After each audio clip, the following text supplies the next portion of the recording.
pessoal, tudo bem? Eu sou o professor de Física Robson Santos. É um prazer recebê-los aqui novamente. Continuidade ao nosso curso, estamos no capítulo 9, cujo objetivo é tratarmos sobre este assunto, hidrostática. Trataremos ele em 2 aulas. Em cada uma destas, nós vamos ter 2 vídeos em que o assunto será abordado de forma teórica, com poucos exercícios para exemplificarmos os conceitos, e no segundo vídeo, teremos somente exercício para aprofundarmos ainda mais nos conceitos ali divulgados. Ok? Vamos lá? Primeiramente, vamos definir o que seria hidrostática. Seria o estudo da estática dos fluidos. Então, nós vamos estudar o comportamento dos fluidos na condição que eles estão estáticos, ou seja, não estão em movimento. Circunstâncias essas muito presentes no nosso dia a dia, em especial dentro das nossas casas, através dos sistemas de distribuição de água das nossas casas. Mas, antes de tudo, é importante que nós venhamos a definir o que é fluido. Fluido é todo aquele corpo que escoa e não possui uma forma definida. Dessa forma, se enquadram aí os líquidos e também os gases. E aí vem o primeiro conceito fundamental para o estudo da hidrostática, que é o de pressão, que nada mais é que a força aplicada numa determinada área, ou, matematicamente falando, a relação entre força dividida pela área. Vejam só, imagine essa situação que está no canto superior esquerdo de vocês. Uma pessoa que, através dos dedos indicador e polegar, esteja segurando um lápis. A partir do momento que ela comprime esse lápis, a força que o dedo indicador realizará na ponta será a mesma força que o polegar realizará na base do lápis. No entanto, a sensação epidérmica que se terá na realização dessa força será bem diferenciada. Você haverá de sentir uma dor muito maior ao comprimir a ponta do que a base do lápis. E é muito mais provável que seja realizado um ferimento sobre a sua pele no dedo indicador do que na base. Por que isso? Apesar das forças serem iguais, a área de contato é muito diferente. No dedo indicador, a área de contato é muito inferior à que está sendo aplicada sobre o dedo polegar. Portanto, apesar das forças serem iguais, a pressão sobre o dedo indicador é muito maior do que a pressão sobre o dedo polegar. Por conta disso, a possibilidade de ferimento é muito maior. Uma outra situação interessante de nós abordarmos esse conceito de pressão é na figura que está no canto inferior esquerdo, em que uma pessoa está aplicando todo o seu peso não sobre um prego ou 2 pregos, mas sobre inúmeros pregos. Veja, apesar do prego ter uma ponta muito fina, o peso dessa pessoa está distribuído entre inúmeros pregos. Portanto, a pressão que o sola do pé dessa pessoa irá sofrer é muito inferior a que se ele estivesse submetido a somente um prego em cada pé. Porque a área de distribuição do peso, da força-peso, nesse caso da figura, é muito maior do que se ele estivesse apoiado simplesmente sobre 2 pregos e que possivelmente ele produziria um ferimento que iria transfixar o próprio pé dessa pessoa. E falando sobre unidades de medida, já que pressão é uma grandeza física, por conta ela faz jus de uma unidade de medida, no sistema internacional, como pressão é uma relação de força por área, seria o Newton pelo metro quadrado. No entanto, para essa relação entre Newton por metro quadrado, existe uma unidade de medida específica, chamada de Pascal, em que nós escrevemos ela com uma letra minúscula, mas a sua abreviação é com a letra maiúscula, visto que é uma homenagem a um pesquisador. Outras unidades de medida para pressão seriam, uma delas, o PSI, que, na verdade, significa Pounds Square Inch, ou, em português, libras por polegada quadrada. Um PSI corresponde a 6.894 1,76 pascal. Uma outra unidade de medida seria o bar, em que um bar corresponde a 1 vezes 10 elevado a 5 pascal, ou 14,504 PSI. Essas duas unidades de medida de pressão são muito utilizadas na calibração de pneus. Não sei se você já levou sua bicicleta para calibrar no posto, ou já acompanhou, né, ou até mesmo abasteceu pneus de carro no posto, você vai ver essas duas unidades de medida muito presentes nos calibradores, principalmente o PSI. Aqui no Brasil nós costumamos muito calibrar os pneus em PSI, ou seja, libras por polegada quadrada. No entanto, é comum que esses calibradores eles apresentem um botão que permite a conversão das unidades de medida, e você tem que tomar muito cuidado. Veja esse botão aí, por exemplo, que está escrito bar. Se você apertar esse botão, esse valor de 30, que a princípio é em PSI, ele vai ser dado em bar. Mas é muito importante você ter conhecimento dessa diferença entre unidades de medida, por quê? Olhe nessa figura que está ao lado esquerdo.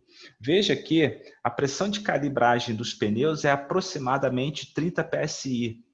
Se por acaso você, ao invés de usar o PSI, quiser calibrar o seu pneu em 30 bares, você possivelmente sofrerá um acidente, porque 30 bares corresponde a 435,12 PSI.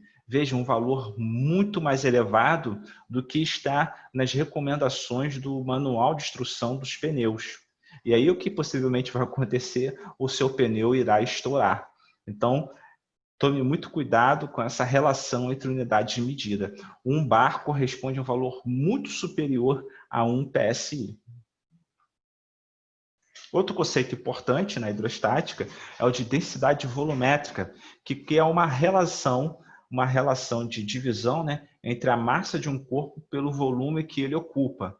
Então, vamos considerar aí que esses corpos que estejam numa temperatura de 25 graus Celsius, veja que, por exemplo, o álcool ele tem uma densidade de 0,8 gramas a cada miligrama, massa por unidade de volume. E a água ela tem uma densidade muito maior, tem uma densidade maior que o álcool, que é de 1 grama por ml. Isso significa dizer que, se você tiver 1 ml de álcool e 1 ml de água, a água vai ter uma massa e, consequentemente, um peso maior do que o álcool. Agora, veja o chumbo, por exemplo, 7,9, muito superior à densidade da água. O mercúrio também, 13,6, e o ouro também muito mais denso que a água, quase 20 vezes mais denso que a água, 19,3. No entanto, é comum que as unidades de medida de densidade venham em circunstâncias diversas. Não somente o grama por ml, mas também temos o quilograma por litro, o grama por centímetro cúbico e o quilograma por metro cúbico. Então, é muito importante que você saiba fazer essas mudanças de unidade de medida. Faremos posterior um exercício em que você poderá treinar essas mudanças de unidade de medida. Uma coisa importante também dizer que 1 litro equivale a 1 decímetro cúbico, ou seja, se você quiser despejar 1 litro de fluido num determinado espaço, esse espaço ele precisa ter no mínimo 1 decímetro cúbico de volume para caber 1 litro desse fluido, ok? E no primeiro exercício, eu peço para que você encontre a densidade da água na temperatura de 25 graus Celsius e submetida à pressão atmosférica nas seguintes unidades: quilograma por litro, grama por centímetro cúbico e quilograma por metro cúbico. Na letra A, nós temos que a densidade da água, como já foi dito anteriormente, é de 1 grama por ml. 1 grama por ml significa dizer 1 grama a cada 1 ml. 1 grama corresponde a 1 vezes 10 elevado a menos 3 quilogramas. E 1 ml, 1 vezes 10 elevado a menos 3 litros. Ao fazer a divisão de um pelo outro, como são valores iguais, eu vou ter que resultado que 1 grama por ml corresponde a 1 quilo por litro. Caso queira encontrar esse valor em grama por centímetros cúbicos, 1 grama corresponde a 1 grama, 1 ml corresponde a 1 centímetro cúbico. E aí, 1 grama por ml também corresponde a 1 grama por centímetro cúbico. Agora, veja, se eu quiser achar esse valor em quilograma por metro cúbico, que é uma outra unidade de medida também muito utilizada, ao transformar o grama por quilograma, eu tenho que multiplicá-lo por 10 a menos 3. Ao multiplicar, ao encontrar 1 centímetro cúbico em metros cúbicos, eu tenho que multiplicar 1 por 10 elevado a menos 6. E aí, o 10 elevado a menos 6, para passá-lo para o numerador, eu terei que mudar o sinal do seu expoente. Eu vou ficar com 10 elevado a 6. Ao multiplicar o 10 elevado a 6 por 10 a menos 3, eu vou ter 10 elevado a 3. Por conta disso, 1 grama por centímetro cúbico corresponde a 1 vezes 10 elevado a 3, ou 1.000 quilogramas por metro cúbico. Eu sugiro que você dê um pause no vídeo e tente refazer esses exercícios novamente e veja se você o fez corretamente, porque essa mudança de unidade de medidas é muito recorrente nos exercícios de hidrostática, ok? Então vamos lá. O que seria a pressão de um líquido, pessoal? Imagine que você tenha um recipiente e que dentro desse recipiente você tem um líquido e você tem ali uma tampa nesse recipiente, de forma que o ar atmosférico ele não tenha contato direto com esse líquido. Esse líquido, por sua vez, ele vai exercer uma pressão na base desse recipiente e, de acordo com a área da base, você vai ter ali uma pressão. Então, como calcular a pressão que esse líquido realiza num ponto qualquer, em especial no fundo do recipiente? Vamos ver. O peso desse líquido é a sua massa vezes a aceleração da gravidade. E também nós já vimos que a densidade dele é a massa dividida pelo volume. Então, vou fazer uma mudança aqui de grandezas físicas, em que, no final das contas, eu tenho que a massa é igual ao produto da densidade vezes o volume. Vou substituir isso na equação do peso. Então, eu terei que o peso é igual à densidade vezes o volume vezes a aceleração da gravidade. Temos também que o volume do recipiente é igual à área da sua base vezes a altura. Portanto, o peso será a densidade vezes a área da base vezes o volume vezes a gravidade. E aí, se eu pegar o peso e dividi-lo pela área da base, passar a área da base para o outro lado, eu vou ter que isso será igual a densidade vezes a gravidade vezes a altura da coluna do líquido. O peso dividido pela área da base é igual à pressão que o líquido está exercendo na base do recipiente. Portanto, a pressão que o líquido exerce é igual à densidade vezes a gravidade vezes a altura da coluna do líquido.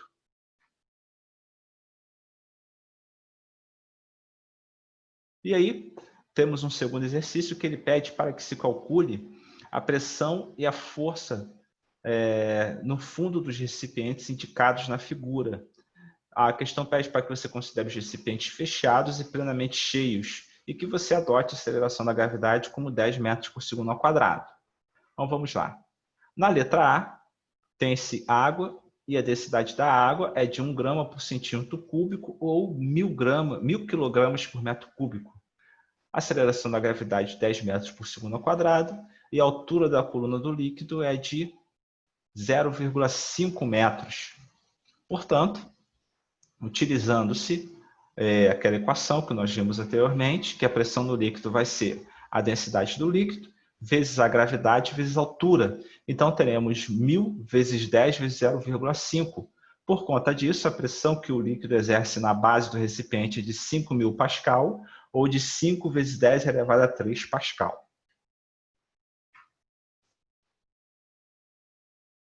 Na letra B, independente do formato do recipiente, temos que a densidade dele é de 13,6, é mercúrio.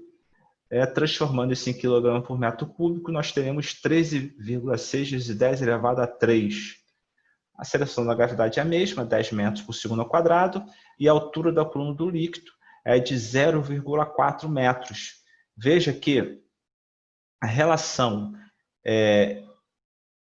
a pressão do líquido depende exclusivamente da altura da coluna do líquido e isso é independente do formato do corpo, ok? E teremos como resultado disso, substituir os valores, 13,6 vezes 10 elevado a 3, vezes 10 da aceleração da gravidade, vezes 0,4 metros, que é a altura da coluna do líquido. Como resposta disso, teremos 54,4 vezes 10 elevado a 3 Pascal. Nós vimos anteriormente que a pressão que a coluna de um líquido exerce em um determinado ponto dá-se pela densidade do líquido, vezes a aceleração da gravidade, vezes a altura da coluna do líquido. Portanto, como foi falado anteriormente, o formato do recipiente ele não importa. O que importa é simplesmente a altura da coluna do líquido. De forma que se nós traçarmos, como nesse recipiente aí embaixo, vasos que sejam comunicantes e que a altura da superfície do líquido seja a mesma, se nós traçarmos abaixo uma linha horizontal, todos os pontos de interseção dessa linha horizontal com o líquido estarão submetidos à mesma pressão. E, consequentemente, a altura da coluna do líquido também vai ser a mesma, porque nós temos ali um mesmo líquido que está submetido às mesmas condições, ok? Então, em vasos comunicantes, a altura da coluna do líquido será sempre igual, e se você traçar uma linha horizontal, todos os pontos de interseção com essa linha horizontal estarão submetidos à mesma pressão. E agora, vamos analisar a pressão que o ar exerce sobre o nosso corpo. Veja, todos nós estamos submetidos ao ar atmosférico, esse ar que é um fluido, e por conta disso, ele exerce uma pressão sobre o nosso corpo. Há sobre nós uma coluna de ar. No final de contas, estamos todos nós submetidos à atmosfera. E da mesma forma que antes, a altura da coluna do fluido, ele determina o quanto de pressão que os corpos estão submetidos. Então, veja só, se você, por exemplo, sair de um local cuja pressão cuja altitude seja do nível do mar, a partir do momento que você eleva a sua altitude, a coluna de ar sobre o seu corpo ela diminui. Por conta disso, a pressão atmosférica também irá diminuir. E aí temos que é inaugurado uma nova unidade de medida de pressão, que é chamada atmosfera, ou ATM, em que no nível do mar, por exemplo, no Rio de Janeiro, em Santos, essa pressão atmosférica tem o seu valor em 1, né? Uma atmosfera significa a pressão atmosférica que um corpo está sujeito quando ele está a nível do mar. E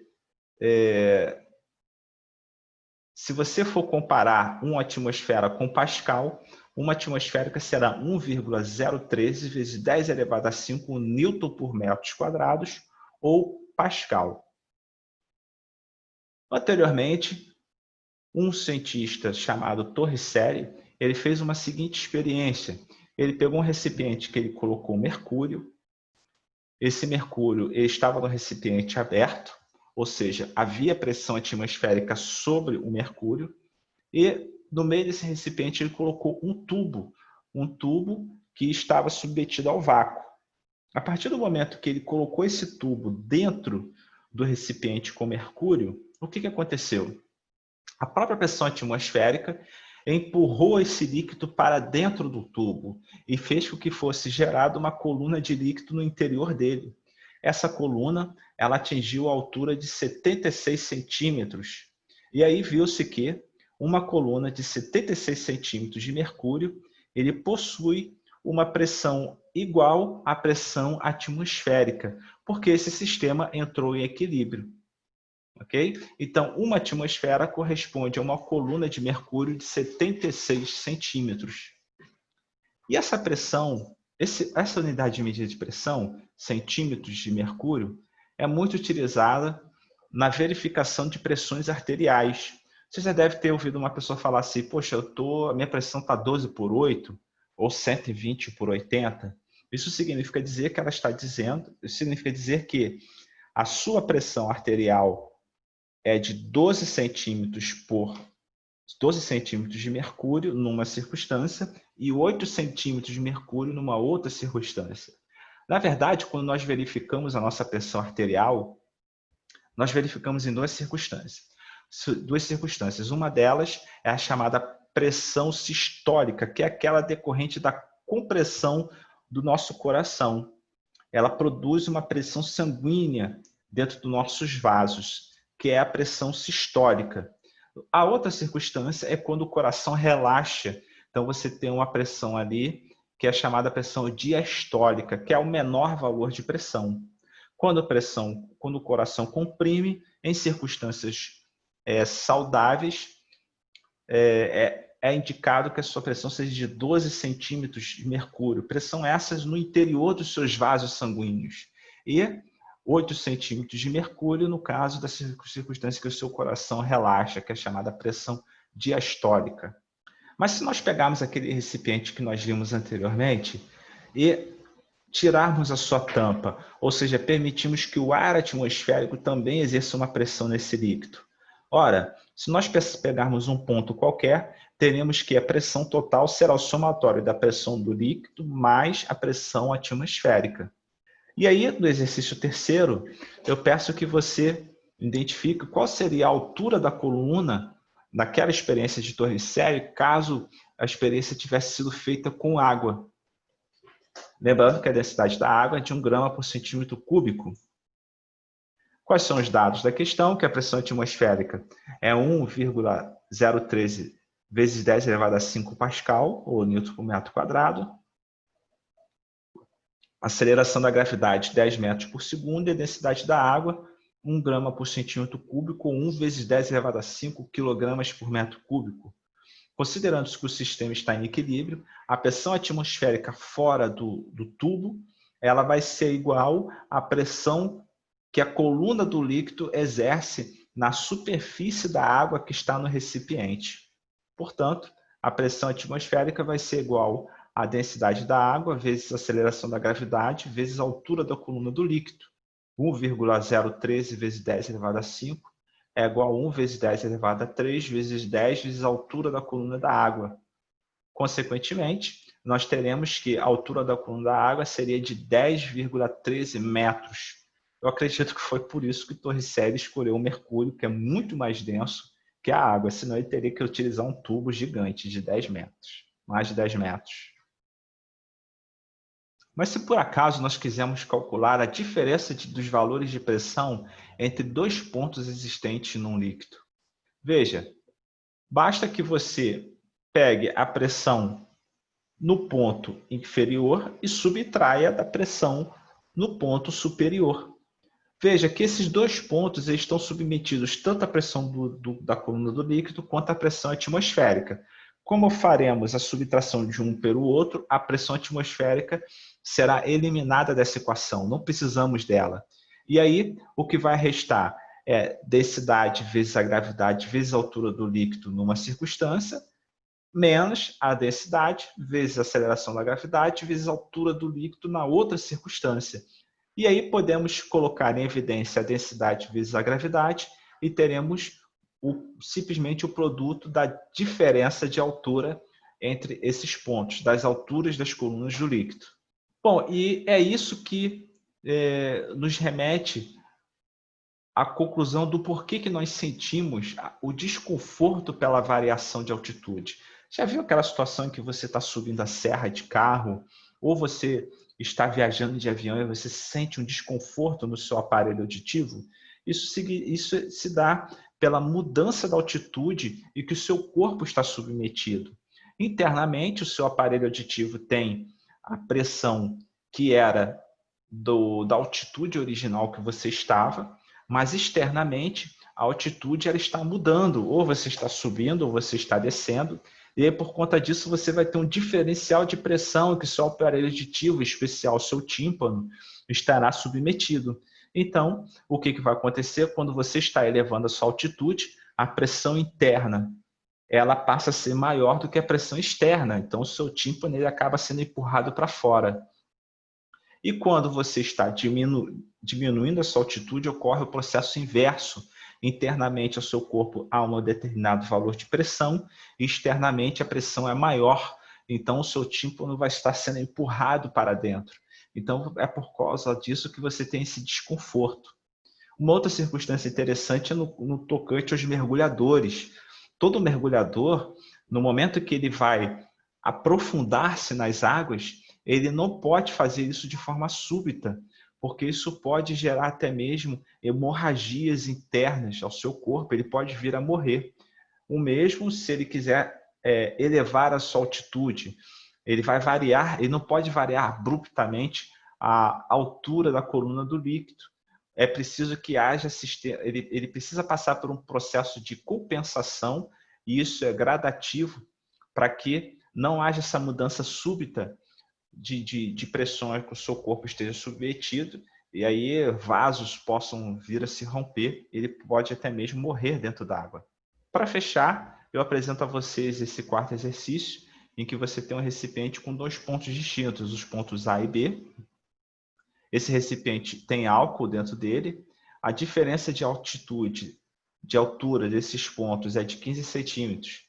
Sabendo que a pressão no ponto A é de 1,04 vezes 10 elevado a 5 newtons por metro quadrado, a gravidade 10 metros por segundo ao quadrado, e a densidade do álcool é 0,8 gramas por centímetro cúbico, calcule a pressão no ponto B. Os dados que a questão nos dá, foi o que eu falei anteriormente para vocês, e a questão quer saber qual é a pressão no ponto B.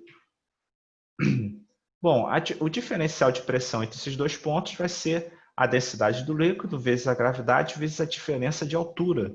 E a questão já nos apontou que é de 0,15 metros ou 15 centímetros. Ao fazer a substituição de valores, eu vou ter 0,8 vezes 10 elevado a 3, né? Eu transformei gramas por centímetro cúbico em quilograma por metro cúbico, vezes 10 da gravidade, vezes 0,15 da altura. Como resultado disso, eu terei 0,12 vezes 10 elevado a 4. E eu vou ter que, ao passar o 1,04 vezes 10 elevado a 5 por outro lado, eu vou somar com 0,12 vezes 10 elevado a 4. Como resultado disso, eu vou ter que a pressão no ponto B será 10,54 vezes 10 elevado a 4 Pascal, ou colocando em notação científica, 1,052 vezes 10 elevado a 5 Pascal. E aí, pessoal, terminamos essa parte teórica da primeira aula. Eu espero que eu tenha contribuído para a aprendizagem de vocês.